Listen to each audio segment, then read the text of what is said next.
آپ کو اپڈیٹ کریں ہم خبر سے متعلق اکاڑا سے پی ٹی آئی رہنما پی پی 190 عبداللہ طاہر کا سعودی اوورسیز پاکستانی سے کروڑوں کا فراڈ۔ عبداللہ طاہر خود کو ایم پی اے اور ایم این اے سمجھتا ہے۔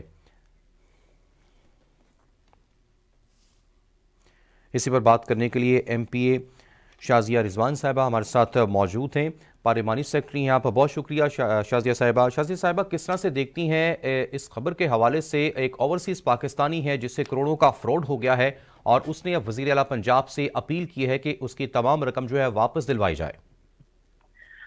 دیکھیے، مجھے سن کے انتہائی دکھ ہوا ہے کہ اس طرح ہمارے بھائی کے ساتھ اس طرح کی واردات ہوئی۔ اور دوسری بات یہ کہتی چلوں کہ پی ٹی آئی کا شیوا رہا ہے ہمیشہ سے،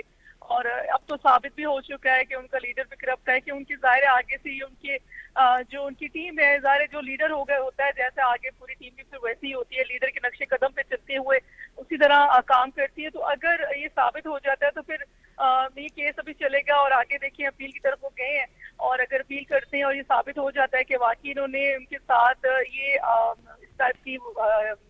ٹائپ کی حرکت کی ہے، تو پھر بڑے افسوس کی بات ہے کہ ایک ہمارا اپوزیشن کا نمائندہ ایم پی اے، اور اگر اس نے ایک بندے کے ساتھ اس طرح کی کرپشن کر کے اس کو استعمال کیا اور اس کا اس طرح پیسہ کھانے کی کوشش کی، اور پھر تو ثابت ہو جاتا ہے کہ یہ لیڈر کے نقش قدم پہ چل پڑے ہیں، تو بڑے افسوس کی بات ہے۔ پھر اس سے قانونی کارروائی ہوگی ان کے خلاف سخت قسم کی، اور معافی نہیں ہے۔ اب تو قانون حرکت میں آ چکے ہیں، اب تو عدالتیں حرکت میں آ چکی ہیں، جو کرپشن کرتا ہے اس کو اس کی سزا ملتی ہے۔ جیسے ان کے لیڈر کو کل پرسوں ایک کیس کے ثابت ہونے پہ آپ کو یاد ہوگا کہ 90 ملین پاؤنڈ کی 190 ملین پاؤنڈ کی جو کیس ثابت ہوا ان کا القادر ٹرسٹ کا، اور اس سے ثابت ہوا کہ انہوں نے بھی اچھا خاصا پیسہ خود بٹ کرنے کی کوشش کی، اور عدالتوں نے انصاف دیا ہمیں، اور عدالتوں نے انصاف کا جو تقاضا ہے پورا کیا۔ اور انشاءاللہ یہ جو میرے بھائی ہیں جن کے ساتھ یہ سانیہ ہوا ہے، ان کے ساتھ ہم اظہار ہمدردی کرتے ہیں، کیونکہ ایک انسان اپنی جمع پونجی جب انویسٹمنٹ کرتا ہے، جب کچھ اچھے کی کرتا ہے، ساری زندگی کی جمع پونجی کما کے لاتا ہے، وہ جب انویسٹمنٹ کرتا ہے اور آگے سے جب اس کو دھوکہ ملتا ہے تو ظاہر ہے ایک انسان کے حواس باختہ ہو جاتے ہیں۔ اور مجھے بڑا افسوس ہے کہ اگر انہوں نے ہمارے یہ جو پارلیمنٹیرین ہیں اور انہوں نے اگر اس طرح کی حرکت کی ہے تو اس سے قانونی کارروائی ہوگی اور سخت ہوگی۔ ٹھیک ہے شازیہ صاحبہ، یہ بتائیے گا کہ 12 ایکڑ اراضی ہے جس پر اب اس شخص نے اپنا ڈیرا بنا رکھا ہے اور جو شہری ہیں وہ جنازے لے کر مارے مارے پھر رہے ہیں، تو کیا آپ کی گورنمنٹ جو ہے اس جو زمین ہے کیا واگزار کروا سکے گی؟ دیکھیے، قانون اپنا کام بہتر طور پہ کرتا ہے، اور قانون کا تقاضا ہے کہ جو انصاف ہے اس کو یقینی بنائے، اور جو اس طرح کی حرکتیں کرے گا، خود بد کرے گا، کرپشن کرے گا، عدالتوں کے دروازے کھلے ہیں، عدالتوں میں کیسز جائیں گے، اور ان کے خلاف جو بھی ثبوت اور شواہد اکٹھے ہیں وہ اگر ثابت ہوں گے تو اوبیسلی عدالتیں ایسے لوگوں سے جو خود بد ہے، قبضہ مافیا ہے، ان سے جو بھی قبضہ انہوں نے جائیدادوں پہ زمینوں پہ کیا وہ واپس ہوگا، اور ہونا بھی چاہیے، کیونکہ اس طرح کے لوگوں کی جو چیزیں ہیں وہ ایکسپوز ہو کے رہتی ہیں، اور کبھی بھی کسی کا حق کھا کے سکون نہیں حاصل ہوتا، اور ایسے لوگ پتہ نہیں کس طرح کسی کا حق کھا کے اور کس طرح سکون میں ہیں۔ اور بڑے افسوس ہوتا ہے کہ یہ چیزیں ان کے لیڈر بھی یہی کچھ کرتے آئے اور یہی کچھ کر رہے ہیں، اور افسوس ہے کہ کرپٹ طریقے سے انہوں نے یہ جائیدادیں بنانا اور لوگوں کے پیسے ہتھیانا یہ انہیں بڑا آسان اور ایزی لگتا ہے، لیکن قانون کا دروازے ہمیشہ کھلے ہیں، اور قانون کا جو راستہ ہے وہ بڑا آسان بھی ہے، اور قانون کا سہارا لے کے ہم لوگ اس کو دیکھیں گے اور اس کی شواہد اکٹھے کریں گے۔ اگر یہ چیزیں سچ ثابت ہوتی ہیں تو ان کے خلاف سخت قانونی کارروائی ہوگی۔ رائٹ شازیہ صاحبہ، یہ بھی بتائیے گا کہ آپ پارلیمانی سیکرٹری ہیں، اب یہ اوورسیز پاکستانی نے یہ شکایت درج کرائی ہے کہ بہت سے جو وہاں پہ اوورسیز پاکستانی ہیں وہ پاکستان میں سرمایہ کاری کی کوشش کرتے ہیں، اور بہت سے انویسٹر جو سعودی عرب میں ہیں وہ پاکستان میں انویسٹمنٹ کرنا چاہتے ہیں، لیکن اس طرح کے نوسر باز جب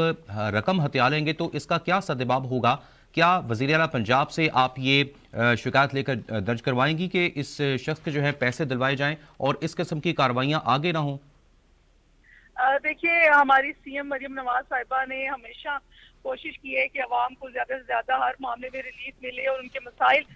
کے حل کو یقینی بنائیں، اور جس طرح کی اگر اس طرح کی مسائل، اس طرح کے ایشوز اگر آئیں گے تو سی ایم کی جو ٹیم ہے اور سی ایم کی ہدایت کے مطابق سخت ایکشن لیں گی، اور سی ایم اسی ویژن کو لے کے چل رہی ہیں کہ انصاف کا جو تقاضا ہے وہ ہر فرد واحد کو ان کے دروازے کی ان کی دہلیز پہ آسانی سے ملے، کسی کو لائنوں میں نہ کھڑا ہونا پڑے، کسی کو انصاف کے لیے بار بار جا کے دروازہ انصاف کا نہ کھٹکھٹانا پڑے۔ اور ہمارے اس بھائی کے ساتھ بہت بڑی زیادتی ہوئی ہے، اور ظاہر ہے میں نے آپ کو جس طرح کہا کہ باہر کے جو ہمارے جتنے بھی بھائی حضرات ہیں، جتنے بھی انویسٹرز ہیں، وہ ساری زندگی کی جمع پونجی جب کما کے جب پاکستان میں انویسٹ کرنے لاتے ہیں تو اس طرح کے نوسر بازوں کے ہتھے چڑھ جاتے ہیں، اور نوسر بازوں اپنے اس ہتھکنڈوں میں کامیاب بھی ہو جاتے ہیں۔ لیکن انشاءاللہ قانون کا انہوں نے دروازہ کھٹکھٹا لیا، اور ہمت نہ ہاریں، اور ان کا میسج انشاءاللہ ہم سی ایم تک بھی پہنچائیں گے اور ان کی آواز بنیں گے، اور اللہ کرے گا کہ ان کو ان کی جو بھی رقم ضائع ہوئی ہے، جو بھی انویسٹمنٹ انہوں نے کی ہے، انشاءاللہ ان کو واپس دلائیں گے۔ ٹھیک ہے، لاسٹلی شازیہ رضوان صاحبہ یہ بھی بتائیے گا کہ کیا آپ کی حکومت اس حوالے سے کوئی اقدامات اٹھا رہی ہے کہ جو اوورسیز پاکستانی ہیں جو پاکستان میں انویسٹمنٹ کرنا چاہ رہے ہیں جس بھی مد میں کریں کہ ان کو ایک پروٹیکشن دی جائے ان کی آمدنی کے حوالے سے؟ دیکھیے اس طرح کے واقعات ان دا فرسٹ ٹائم تو نہیں ہوئے، کافی دفعہ ہو چکے ہیں۔ لوگ جب باہر سے بہت بڑی انویسٹمنٹ کر کے جب پاکستان لے کے آتے ہیں اور پاکستان میں جب کچھ اچھا کرنے کی سوچتے ہیں تو ایسے لوگوں کے ہاتھ چڑھنے کے حوالے سے ان کا نقصان ہوتا ہے، اور ان کا زندگی کا جو اثاثہ ہوتا ہے، جو رقوم ہوتی ہیں، جو انویسٹمنٹ ہوتی ہے، وہ ساری ڈوب جاتی ہے۔ لیکن انشاءاللہ اس پالیسی میں کام ہوگا، اور انشاءاللہ کیونکہ یہ ایک کام ہو چکا ہے، واردات ایک قسم کی انہوں نے ڈالی ہے، جو میرے ادر بندے ہیں جو بھی ہیں پارلیمنٹیرین ہیں، ابھی ثابت ہوگا اس پہ کیا ہے انہوں نے یہ کس حصہ میں سارا کچھ کیا، اور جب یہ پروف ہوگا، جب عدالت میں جائے گا تو پھر ظاہر ہے اس کی کڑی سزا تو وہ بھگتیں گے۔ لیکن انشاءاللہ اس پہ ایک پالیسی بنے گی، اور انشاءاللہ سی ایم صاحبہ اپنی ٹیم کے توسط سے اس کو بھی نوٹس میں لائیں گے، اور ہم انشاءاللہ ان کا میسج آگے تک کنوے کریں گے۔ جتنے بھی ہمارے اوورسیز بھائی ہیں، جو بھی ہمارے لوگ ہیں پاکستانی ہیں، وہ اگر کچھ بہتر طور پہ پاکستان میں انویسٹمنٹ کرنا چاہتے ہیں تو ان کی کس طرح ان کی سیکیور کی جائے رقم، اور کس طرح ایسے اوچھے فنڈوں سے بچا جا سکے، تو اس کے لیے کوئی پالیسی مرتب دیں گی ہماری سی ایم، اور انشاءاللہ اپنی ٹیم کے توسط سے اس کو کوئی عملی جامہ پہنائیں گی۔ ٹھیک ہے، عملی جامہ پہنائیں گے۔ بہت شکریہ شازیہ رضوان صاحبہ، ممبر صوبائی اسمبلی، ہم سے گفتگو کرنے کے لیے۔ آپ کو اپڈیٹ کر رہے ہیں کہ اوکاڑا سے پی ٹی آئی رہنما پی پی 190 عبداللہ طاہر کا سعودی اوورسیز پاکستانی سے کروڑوں کا فراڈ۔ عبداللہ طاہر خود کو ایم پی اور ایم این اے سمجھتا ہے۔ سعودی عرب سے اوورسیز پاکستانی رانا امجد حمید نے عبداللہ طاہر کے خلاف پھٹ پڑا ہے اور عرصہ 25 سال سے سعودی عرب میں مقیم ہوں۔ اس نے کہا کہ سعودی عرب میں سی ایس ایس کمپنی کا مالک ہوں۔ عبداللہ طاہر نے ٹھوکر نیاز بیگ لاہور میں پلاٹ دکھا کر 20 کروڑ روپے کا فراڈ کیا۔ تمام رقم ادا کی گئی لیکن رجسٹری نہیں کروائی گئی۔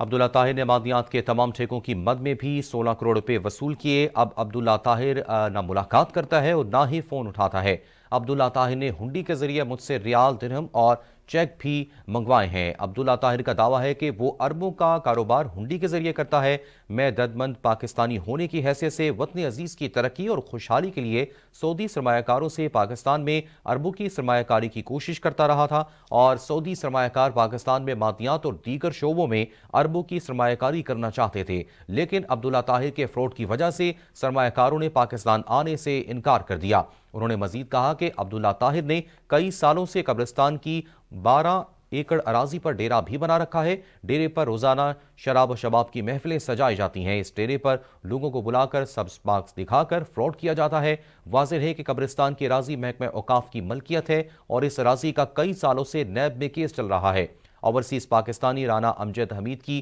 وزیر اعلیٰ پنجاب مریم نواز سے نوٹس کی اپیل۔ ملزم عبداللہ طاہر کے خلاف کارروائی کر کے میرے 36 کروڑ روپے واپس دلوائے جائے اور ملزم عبداللہ طاہر کو کیفرے کردار تک پہنچایا جائے تاکہ اوورسیز پاکستانیوں کا اعتماد بحال ہو اور وہ وطن عزیز میں سرمایہ کاری کرنے پر رضامندی ظاہر کر سکیں۔ دوسری جانب عبداللہ طاہر کے قبرستان کی جگہ پر قبضے کے باعث لوگ اپنے پیاروں کی تدفین کرنے سے قاصر ہیں اور جنازے لے کر سڑکوں پر مارے پھرتے ہیں۔ شہریوں نے اعلیٰ حکام سے عبداللہ طاہر کے خلاف فوری ایکشن لینے اور قبرستان کی جگہ خالی کروانے کا مطالبہ کیا ہے۔